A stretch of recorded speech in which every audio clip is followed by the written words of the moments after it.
Здравствуйте, компания Прогресс Авто. Сегодня в продажу к нам поступает трактор Исеки ТУ-240. Пришел он из Японии, поэтому кратенько сейчас пробежимся по его состоянию.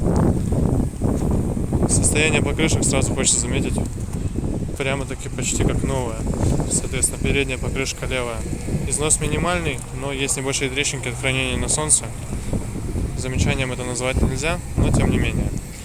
Задняя покрышка, состояние просто идеальное, то есть износ минимальный, никаких трещинок, никаких других вопросов к ней вообще нет и быть не может.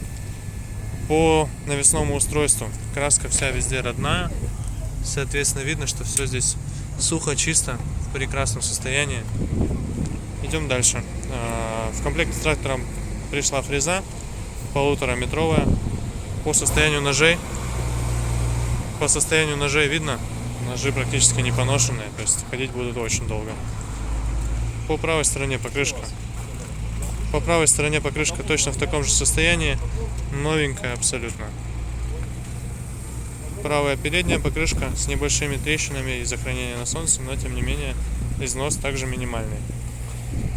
По водительскому месту хотелось бы отметить, что очень удобно все расположено. Здесь у нас прямо под руками, под левой рукой и коробка переключения передач, и пониженная и повышенная передача.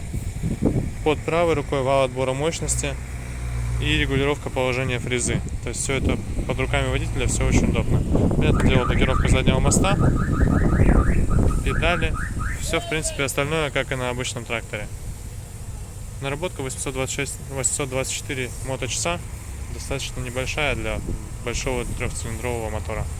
Поэтому приезжайте, все вам обязательно покажем, расскажем и дадим прокатиться.